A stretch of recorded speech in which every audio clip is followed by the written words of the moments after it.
خلافت جو ہے وہ بھی ترکان عثمانی کے پاس رہی۔ ان تتولوا یستبدل قوما غیرکم ثم لا یکونوا امثالکم، صدق اللہ العظیم۔ سورۃ الفتح، تمہیدی باتیں میں پہلے عرض کر چکا ہوں۔ یہ سورہ مبارکہ نازل ہوئی ہے صلح حدیبیہ کے بعد۔ اس کی جو تاریخی پس منظر ہے صرف یہ چند جملے کفایت کریں گے۔ سن 5 میں غزوہ احزاب کے بعد یہ حضور نے صحابہ سے کہہ دیا تھا کہ اب قریش میں وہ دم نہیں رہا کہ اب دوبارہ وہ تم پر چڑھ کر آئیں اور حملہ کریں۔ لن تغزوکم قریش بعد عامکم ھذا ولکنکم تغزونہم، اب انیشیٹو تمہاری طرف سے ہوگا۔ وہ انیشیٹو حضور نے لیا ہے سن 6 میں۔ آپ نے عمرے کا احرام باندھا اور آپ کے ساتھ 1400، عام طور پر زیادہ بیان ہوتا ہے لیکن بعض روایات میں 1800 صحابہ احرام باندھ کر چلے کہ ہم عمرہ کرنے جا رہے ہیں۔ یہ گویا کہ ایک ٹیسٹ تھا کہ اب قریش کرتے کیا ہے۔ آپ احرام کے لیے اپنی منزل بمنزل کرتے ہوئے پہنچ گئے حدیبیہ تک، وہی جگہ جہاں پر کہ پھر صلح ہوئی۔ ادھر قریش کے لیے جو ہے ان کی جان پر بن گئی۔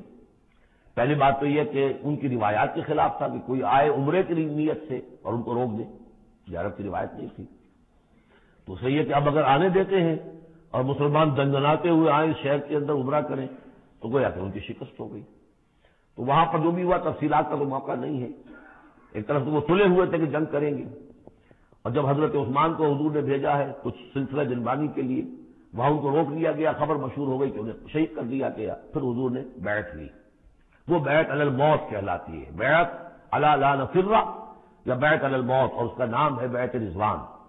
ایک درخت کے نیچے آپ تشریف فرما ہوئے اور سب نے آ کر آپ سے بیعت کی کہ اب یہاں جانے دے دیں گے اپنی، سب ہم یہاں پر مرنے کے لیے تیار ہیں، جانے قربان کر دیں گے، یہاں سے واپس نہیں جائیں گے۔ جب وہاں یہ خبریں پہنچی اور انہوں نے کچھ اور اندازہ کر لیا تھا کہ یہ تو بڑے سرفرے لوگ معلوم ہو رہے ہیں، ان میں سے کوئی جو ہے بھاگنے والا نظر نہیں آتا یہاں سے، تو پھر یہ ہے کہ وہ مجبور ہو گئے کہ اب کچھ صلح کریں۔ پھر صلح ہوئی، صلح حدیبیہ، لیکن وہ بڑی ان ایکول صلح تھی، اس میں مسلمانوں کے لیے ہیوملیشن تھی، اس لیے کہ یہ طے کر لیا گیا اس میں کہ اگر کوئی مسلمان مدینے سے واپس آئے مکے تو اسے مکے والے واپس نہیں کریں گے، لیکن اگر کوئی مکے سے مدینے جائے گا تو واپس کرنا ہوگا۔ اور وہاں پر ہو بھی گیا، ابو جندل صحابی تھے جن کو کہ کسی نے جو کہ وہاں سے صلح کے لیے مستشرف کرنے کے لیے آیا تھا، سہیل بن عمرو، اس کا ہی بیٹا عین اس وقت وہ پہنچ گیا، لیکن صلح کے وہ کاغذات لکھے جا چکے تھے، اس نے معاملہ بتایا مسلمانوں مجھے پھر قصائیوں کے حوالے کر رہے۔ حضور نے فرمایا کہ اب ابو جندل تم صبر کرو، جو وعدہ ہم کر چکے ہیں اس کی پابندی کرنی ہے۔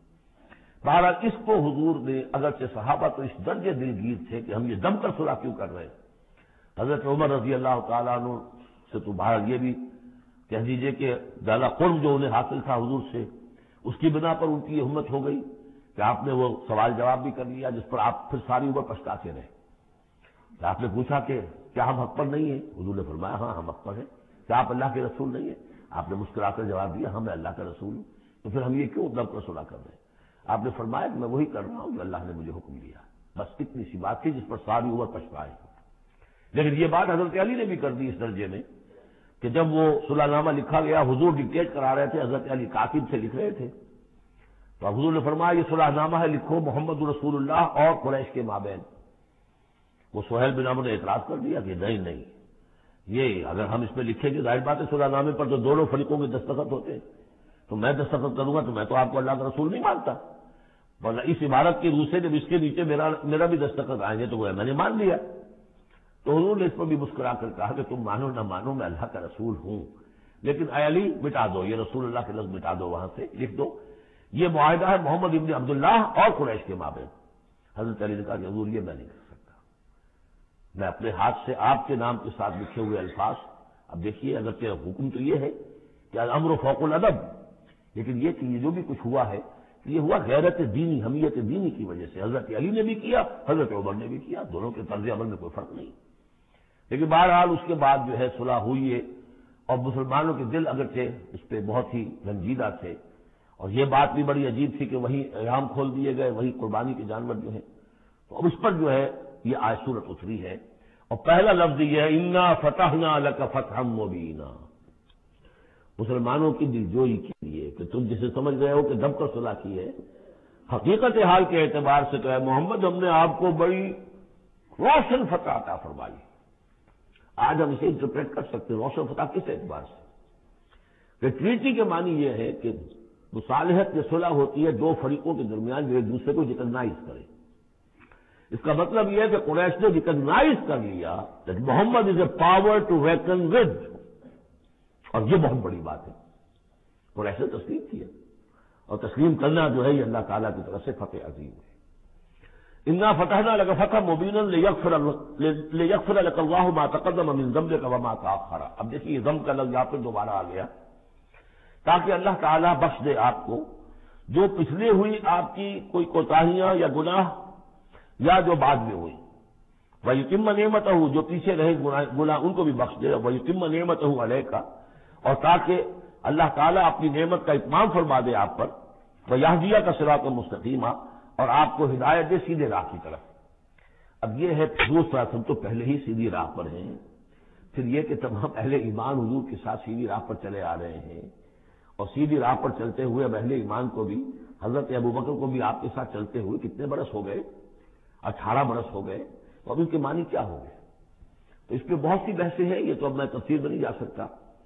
میری توجہ وہی ہے جو میں اس سے پہلے سورہ محمد میں کر چکا ہوں ضم کی، کہ یہ جو جد و جہد ہوئی ہے اس میں اگر کہیں کوئی خامی کوتاہی کسی کی طرف سے ہوئی ہے، چاہے وہ کسی اور مسلمان کی طرف سے ہوئی ہے، صاحب ایمان کی طرف سے ہوئی ہے، غلطی ہوئی ہے، خطا ہوئی ہے، ان سب کی اب اللہ تعالیٰ تلافی فرما دے گا. یہ فتح مبین جو ہے وہ ان سب کو کور کر جائے گی. اور یہدیہ کا صراط مستقیم، اب آپ کی جد و جہد بالکل سیدھی تیر کی طرح اپنے ہدف کی طرف بڑھے گی. اب اس میں کوئی جو ہے تزلزل نہیں ہوگا، بلکہ آپ کی یہ جد و جہد، اللہ کے دین کی اقامت کی جد و جہد اور اللہ کی حکومت قائم کرنے کی جد و جہد جو ہے سیدھی اپنے ہدف کی طرف بڑھتی چلی جائے گی. چنانچہ یتم نعمتہ وہ تو ہم پڑھ چکے ہیں، الیوم اکملت لکم دینکم واتممت علیکم نعمتی ورضیت لکم الاسلام دینا. تو دین کا اتمام ایک تو اس شکل میں کہ قرآن میں دین مکمل ہو جائے، شریعت پوری ہو گئی، لیکن اس سے تکمیل نہیں ہوتی اس معنی میں جب تک اس کی عملی ڈیمانسٹریشن بھی مکمل نہ ہو. عملی ڈیمانسٹریشن مکمل ہوتی ہے جب اللہ کی حکومت بالفعل قائم ہو جائے. تو اتمام نعمت جو ہے وہ صرف کتاب کے اندر اس شریعت کا پورا بیان ہو جانا اور نظام کہا جانا، اس سے وہ اتمام بتمام و کمال نہیں ہوتا جب تک کہ اس کی ایک نشانی، اس کا ایک نمونہ جو ہے، اس کی ایک صورت لوگوں کے سامنے نہ آ جائے، آئیڈیل فارم اس کی جو ہے وہ سامنے نہ آ جائے، اس کا نمونہ سامنے آ جائے.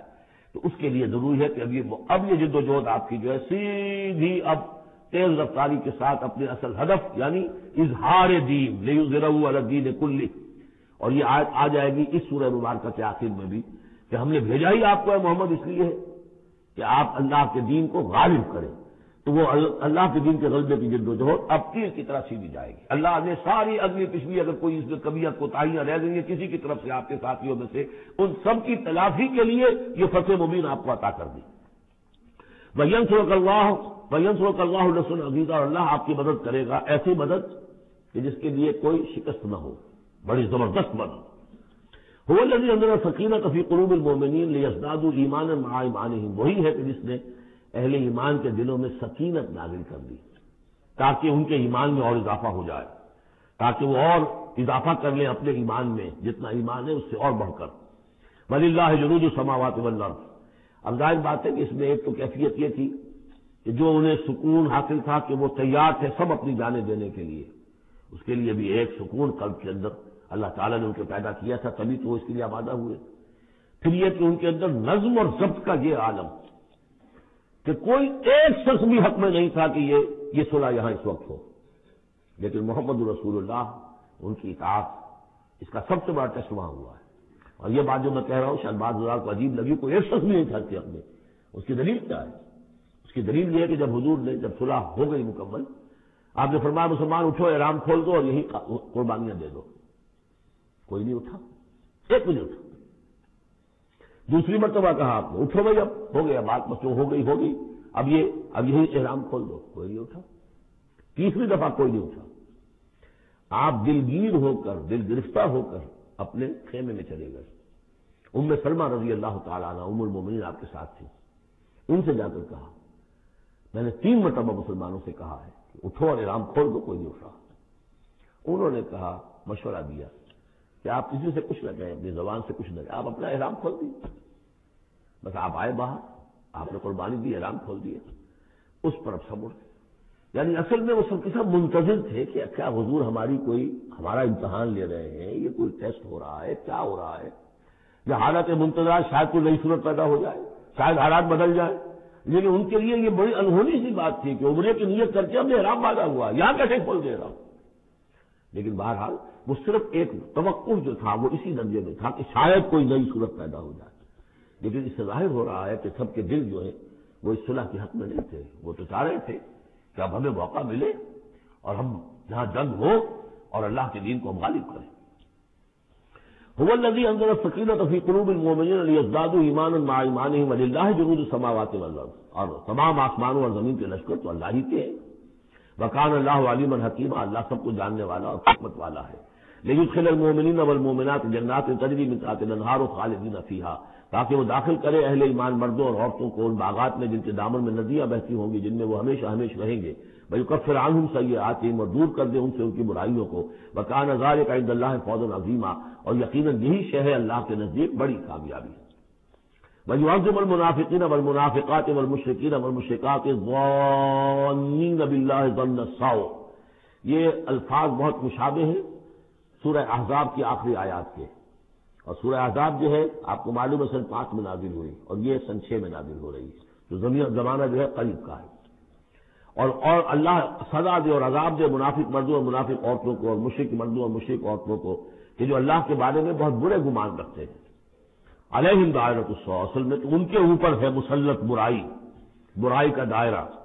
وغضب اللہ علیہم، اور اللہ غضبناک ہوا ہے ان پر۔ ولعنہم، اللہ نے ان پر لعنت فرمائی ہے۔ وأعد لہم جہنم، اور ان کے لیے تیار کیا ہوا جہنم کو وساعت مصیرا، اور وہ بہت بری جگہ ہے لوٹنے کی۔ وَلِلَّهِ جُنُودُ السَّمَاوَاتِ وَالْأَرْضِ، آسمانوں کل اللہ ہی کے اختیار میں ہے۔ وَكَانَ اللَّهُ عَزِيزًا حَكِيمًا، اللہ زبردست اور حکیم ہے۔ پہلے آیا تھا علیمًا حکیمًا، اب عزیزًا حکیمًا۔ اِنَّا أَرْسَلْنَاكَ شَاهِدًا وَمُبَشِّرًا وَنَذِيرًا، اے نبی ہم نے بھیجا ہے آپ کو شاہد بنا کر، وہی شاہد گواہی دینے والا۔ یہاں اپنے قول اور اپنے عمل سے اللہ کے دین کی گواہی دی۔ قیامت میں کھڑے ہو کر عدالت میں پروزیکیوشن وٹنس کی حیثیت سے کہیں گے اے اللہ تیرا دین جو مجھ تک آیا تھا میں نے پہنچا دیا تھا، اب یہ ان کے ذمے ہے۔ فَكَيْفَ إِذَا جِئْنَا مِنْ كُلِّ أُمَّةٍ بِشَهِيدٍ وَجِئْنَا بِكَ عَلَىٰ هَٰؤُلَاءِ شَهِيدًا، ہم نے آپ کو بھیجا ہے گواہ بنا کر اور بشارت دینے والا بنا کر اور خبردار کرنے والا بنا کر۔ لِتُؤْمِنُوا بِاللَّهِ وَرَسُولِهِ، تاکہ اے مسلمانوں تم ایمان رکھو اللہ پر اور اس کے رسول پر۔ وَتُعَزِّرُوهُ وَتُوَقِّرُوهُ، اور اللہ کے رسول کی تو تم مدد بھی کرو اور ان کی تعظیم کرو، توقیر کرو۔ وَتُسَبِّحُوهُ بُكْرَةً وَأَصِيلًا، اور اللہ کی تم تسبیح کرو صبح شام۔ یہاں دیکھیے اس آیت میں لِتُؤْمِنُوا بِاللَّهِ وَرَسُولِهِ، اللہ اور اس کے رسول دونوں پر ایمان رکھو۔ پھر رسول کے لیے وَتُعَزِّرُوهُ وَتُوَقِّرُوهُ، اور اللہ کے لیے وَتُسَبِّحُوهُ بُكْرَةً وَأَصِيلًا، اس کی تسبیح بیان کرو صبح شام۔ ان الذين يبايعونك انما يبايعون الله، یقیناً وہ لوگ جو اے نبی آپ سے بیعت کر رہے ہیں وہ حقیقت میں اللہ سے بیعت کر رہے ہیں۔ ید اللہ فوق ایدیہم، اللہ کا ہاتھ ان کے ہاتھوں کے اوپر ہے۔ فمن نکث فانما ينكث الى نفسه، تو جو کوئی بھی اس بیعت کی خلاف ورزی کرے گا، اس کو توڑے گا، اس کا سارا وبال اسی کے اوپر ہوگا۔ ومن اوفى بما عاهد عليه الله، اور جو پورا کر دے گا اس معاہدے کو جو اللہ سے کر رہا ہے، فسيؤتيه اجرا عظيما، تو اللہ تعالیٰ اسے اجر عظیم عطا فرمائے گا۔ اس آیت کو اچھی طرح سمجھ لیجئے اور اس کا تعلق جوڑ لیجئے جو سورہ توبہ کی آیت نمبر 111 تھی۔ ان اللہ اشترى من المؤمنین انفسهم واموالهم بان لهم الجنہ یقاتلون فی سبیل اللہ فیقتلون ویقتلون وعدا علیہ حقا فی التوراۃ والانجیل والقرآن ومن اوفى بعہدہ من اللہ فاستبشروا ببیعکم الذی بایعتم بہ، اللہ نے اہل ایمان سے ان کی جانیں اور مال خرید لی ہے جنت کے عوض۔ یہ جو خرید و فروخت ہو گئی ہے فاستب کی بیع ہو گئی ہے، بیع و شرع ہو گئی ہے۔ فاستبشروا ببیعکم الذی بایعتم بہ، خوشیاں مناؤ، جشن مناؤ اس بیعت پر، اس بیع پر، اس سودے پر جو تم نے کیا ہے، اس سے بہتر سودا کوئی نہیں۔ اچھا یہ بیع تو ہوئی بندے اور اللہ کے مابین۔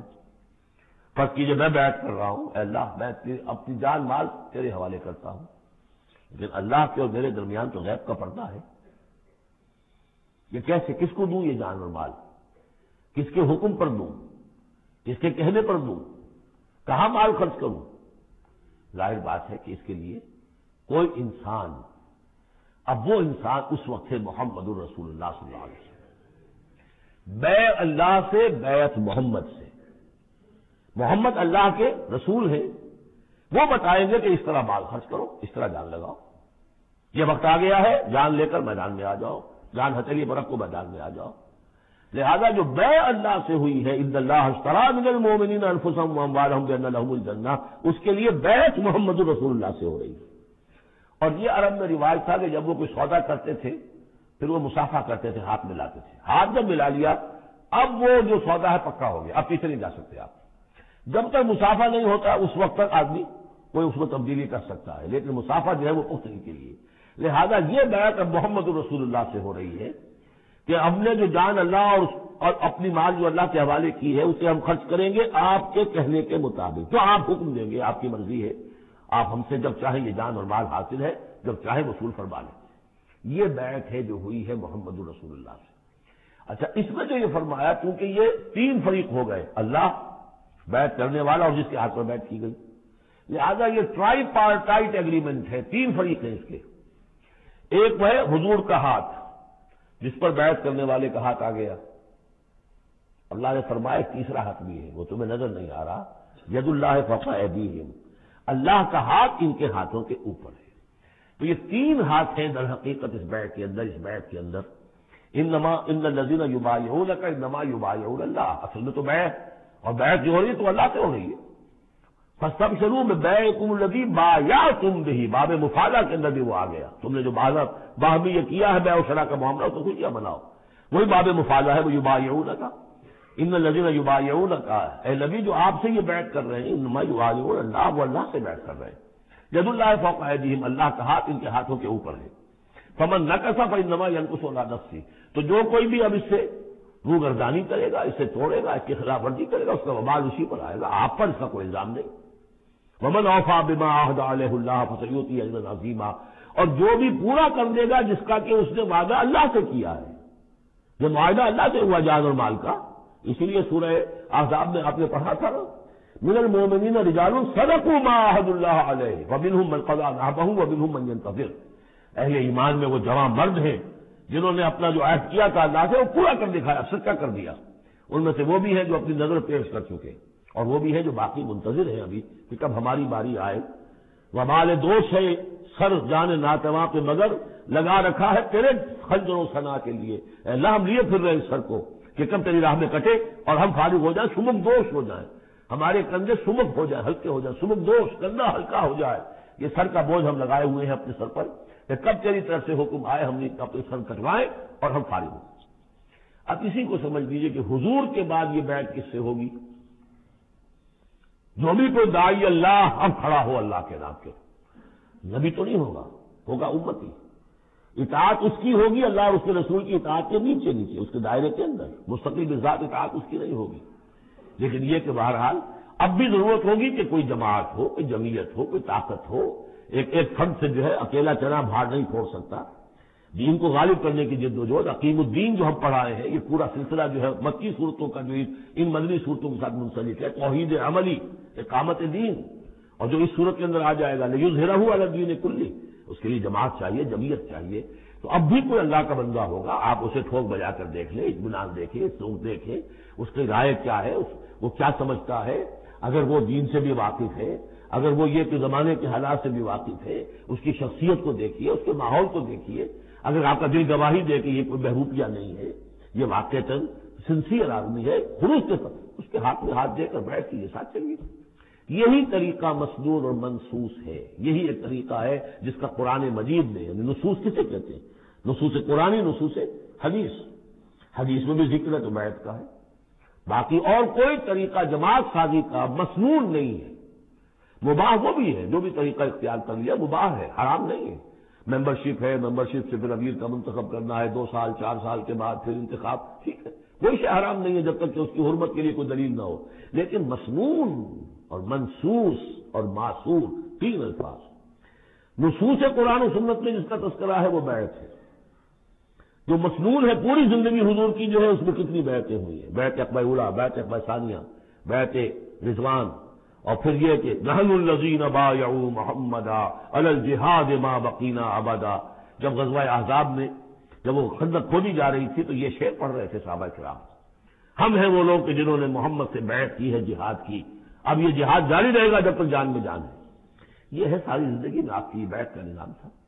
اس کے بعد خلافت ہوئی تو بیعت پر ہوئی، حضرت ابوبکر سے بیعت، عمر سے بیعت، مشورہ علیحدہ بات ہے. جب طے ہو گیا کہ اب یہ ہو گئے تو بیعت.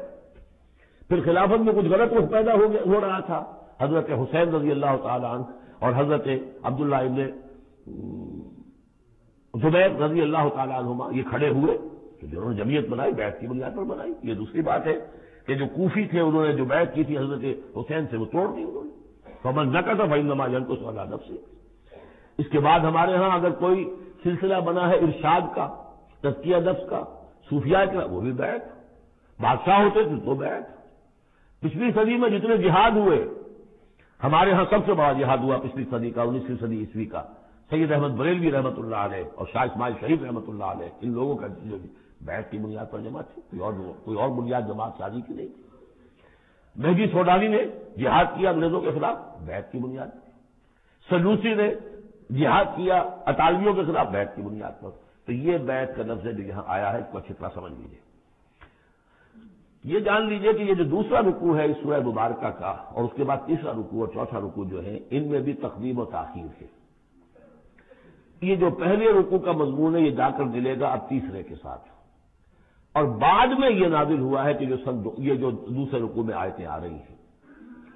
سیقول لک المخلفون من الاعراب شغلتنا اموالنا واہلونا. جب حضور واپس پہنچ گئے اور یہ غزوہ جو بیعت رضوان ہو گئی اور پھر صلح حدیبیہ ہو گئی، پھر آپ واپس پہنچے تو جاتے ہوئے گویا کہ ان سے کہا جا رہا ہے حضور سے، جیسے کہ غزوہ تبوک سے واپسی پر جو آیات نازل ہوئی وہ ہم سورہ توبہ میں پڑھ چکے ہیں.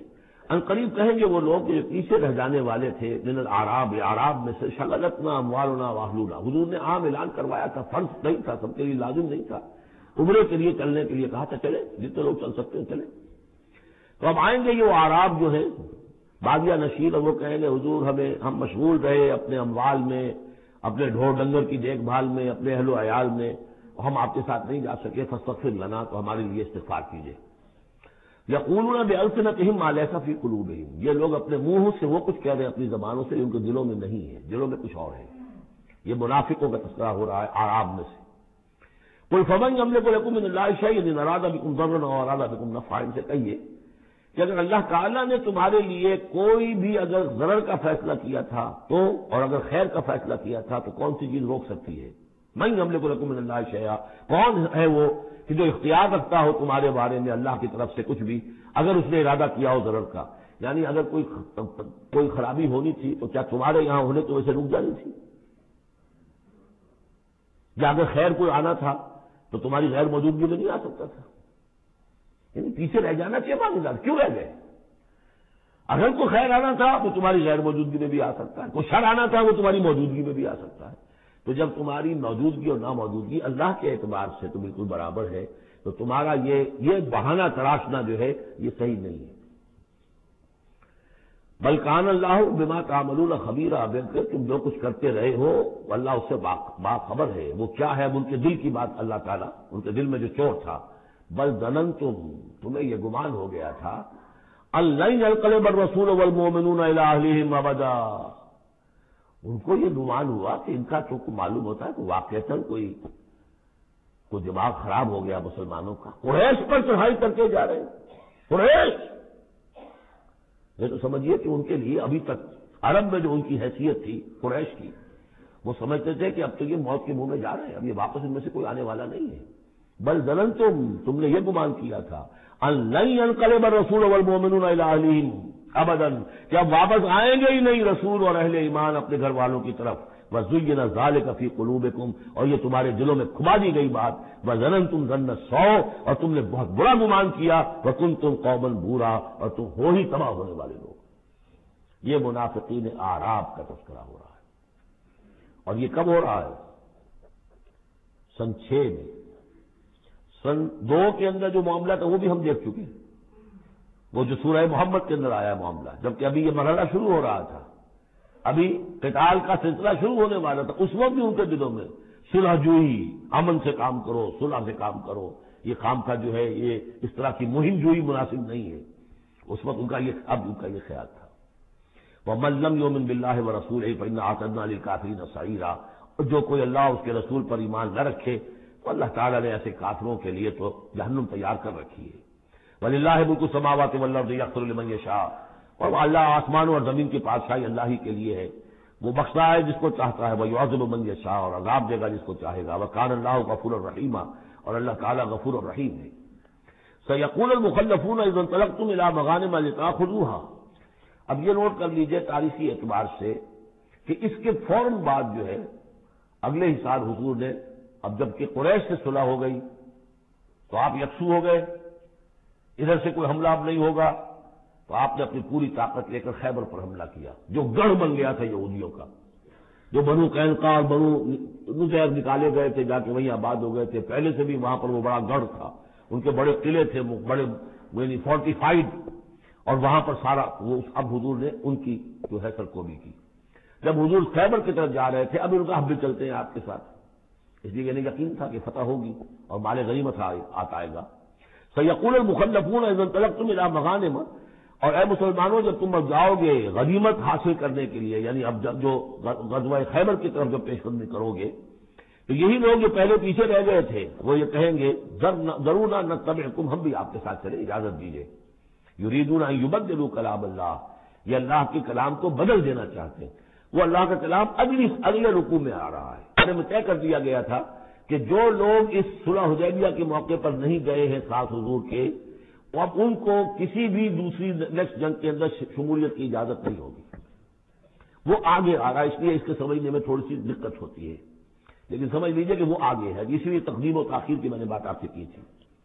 یریدون ان یبدلوا کلام اللہ، یہ چاہتے ہیں کہ اللہ کے کلام کو تبدیل کر دیں، اللہ کے حکم کو بدل دیں۔ قل لن تتبعونا، کہہ دیجئے کہ نہیں اب تم ہمارے ساتھ نہیں جاؤ گے، کذالکم قال اللہ من قبل، یہ بات اللہ تعالیٰ پہلے ہی کہہ چکا ہے پہلے، اور صورت میں آ رہا ہے ذرا بعد میں۔ فَسَيَقُولُونَ بَلْ تَحْسُدُونَنَا، وہ کہیں گے یہ تو آپ لوگ حسد کر رہے ہیں ہم سے، آپ ہمیں ساتھ میں لے جانا چاہتے ہیں، جبکہ ہمیں اندازہ ہے کہ وہاں پہ غنیمتیں ملیں گی۔ بل كانوا لا يفقهون الا قليلا، حقیقت یہ ہے کہ یہ فہم ہی نہیں رکھتے، تفقہ ہی نہیں رکھتے مگر بہت ہی تھوڑی۔ قل للمخلفین من الاعراب، یہ جو لوگ رہ گئے تھے پیچھے، یہ بدو لوگ، ان سے کہہ دیجئے ستدعون الى قوم اولی باس شدید، ان قریب پھر تمہیں بلایا جائے گا ایک ایسی قوم کی طرف، ایسے قوم کے مقابلے کی طرف جو بڑی طاقت والی ہوگی، تو قاتلونہم او یسلمون، یا تم ان سے قتال کرو گے یا وہ مسلمان ہوں گے اور یا وہ اطاعت قبول کریں گے۔ اس سے ہے اشارہ در حقیقت جو نیا سلسلہ جنگوں کا شروع ہونے والا تھا، اور وہ تھا سلطنت روما کے خلاف غزوہ موتا۔ اب اندرون ملک عرب کا معاملہ جو تھا وہ ختم ہوا، اب تو اصل جو معاملہ پیش آنا ہے وہ انقلاب محمدی کا بین الاقوامی مرحلہ ہے، تصدیر الانقلاب، انقلاب کو اب آگے ایکسپورٹ کرنا ہے، اور اب ٹکراؤ ہونے والا ہے جس کی پیشگی خبر دی جا رہی ہے سلطنت روما کے ساتھ، جہاں اسٹینڈنگ آرمیز کی لاکھوں کی، جو رومن لیجنز مشہور ہیں تاریخ کے اندر، لڑتے آہن اور ٹرین، تو تمہیں بلایا جائے گا اس وقت، پھر تمہیں ایک موقع دے دیا جائے گا، ستدعون الی قوم اولی باس شدید تقاتلونہم اور یسلمون، اور یہ اصل میں تین چیزیں آ گئی وہی کہ اب جو بھی اس عرب سے باہر جو معاملہ ہوا ہے، یا تو وہ اسلام لے آئے یا وہ اطاعت قبول کر لیں، یہ دونوں یسلمون میں شکلیں ہو جائیں گی، اطاعت قبول کر لیں یا اسلام لے آئے یا پھر جنگ ہوگی۔ فَإِن تُطِيعُوا يُؤْتِكُمُ اللَّهُ أَجْرًا، اگر اس وقت تم اطاعت کرو گے اللہ کے رسول کی، ان کے ساتھ جاؤ گے تو اللہ تعالیٰ جو ہے تمہیں اجر حسنہ دے گا۔ وَإِن تَتَوَلَّوْا كَمَا تَوَلَّيْتُم مِّن قَبْلُ، اور اگر تمہیں اسی طرح پیٹ دکھا دی جیسے کہ پہلے پیٹ دکھائی تھی، يُعَذِّبْكُمْ عَذَابًا أَلِيمًا، تو اللہ تعالیٰ عذاب علیم دے گا تمہیں۔ لَيْسَ عَلَى الْأَعْمَىٰ حَرَجٌ، ہاں اگر کوئی اندھا ہے تو اس پر کوئی الزام نہیں ہے، کوئی تنگی نہیں ہے، وہ اگر نہیں گیا کوئی بات نہیں۔ وَلَا عَلَى الْأَعْرَجِ حَرَجٌ، نہ کوئی لنگڑا ہے تو اس کے لیے بھی نہیں ہے۔ ولا علی المریض حرج، اسی طریقے سے کوئی بیمار ہے تو اس پر بھی کوئی اس کی بات پرس نہیں ہے۔ ومن یطع اللہ ورسولہ یدخلہ جنات تجری من تحتہا الانہار، اور جو اللہ تعالیٰ اور اس کے رسول کی اطاعت کرے گا اللہ تعالیٰ اس کو داخل کرے گا ان باغات میں جن کے دامن میں ندیاں بہتی ہوں گی۔ ومن یتولی، اور جو کوئی پلٹ جائے، پیٹھ موڑ لے، یعذبہ عذابا علیما، اللہ تعالیٰ اسے عذاب علیم، دردناک عذاب دے گا۔ اب اس کے بعد یہ پہلے رکوع والا مضمون جو بیعت کا مضمون چل رہا تھا وہی بیعت کا مضمون اب آگے یہاں چل رہا ہے. یہ بیچ والا جو ہے دوسرے رکوع کا مضمون یہ اس کے بعد کا تھا، پہلے آ گیا. وہاں جو فرمایا تھا کہ ان الذین یبایعونک انما یبایعون اللہ، اب آگے چلیے. لقد رضی اللہ عن المؤمنین اذ یبایعونک تحت الشجرہ، اللہ راضی ہو گیا ان اہل ایمان سے جو آپ سے بیعت کر رہے تھے درخت کے نیچے. فعلم ما فی قلوبہم، تو اللہ تعالیٰ کے علم میں ہے جو کچھ ان کے دلوں میں تھا.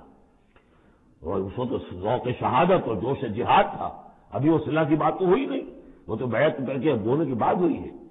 فانزل سکینت علیہم، اللہ نے ان پر سکینت، سکون، اطمینان نازل کر دیا. واصابہم فتح قریبا، اور انہیں فتح جو نہیں بہت قریب، وہ فتح قریب وہی ہے. انا فتحنا لک فتحا مبینا، اس صلح کو کہا گیا کہ فوری طور پر انہیں فتح مل گئی. وہ مغانم کثیرۃ یاخذونہا، اور بہت سی غنیمتیں ہیں جو اور جو لیں گے، حاصل کریں گے. وکان اللہ عزیزا حکیما، اور اللہ تعالیٰ زبردست ہے، حکمت والا. وعدکم اللہ مغانم کثیرۃ تاخذونہا، اے مسلمانوں اللہ کا تم سے وعدہ ہے بہت سی غنیمتیں تمہیں ملیں گی. فعجل لکم ہذہ، تو یہ تو تمہیں نقد دے دی ہے، فوری طور پر دے دی ہے یہ فتح جو تمہیں مل گئی ہے. وکف ایدی الناس عنکم، اور اللہ تعالیٰ نے روک لیا لوگوں کے ہاتھوں کو تم سے. لتکون آیۃ للمؤمنین، تاکہ یہ اہل ایمان کے لیے ایک نشانی بن جائے. وَيَهْدِيَكُمْ صِرَاطًا مُسْتَقِيمًا، اور اللہ تعالیٰ تمہاری رہنمائی فرمائے سیدھے راستے کی طرف. یعنی اب تمہاری جد و جہد جو ہے وہ تیر کی طرف سیدھی کامیابی کے آخری مراحل تک پہنچ جائے.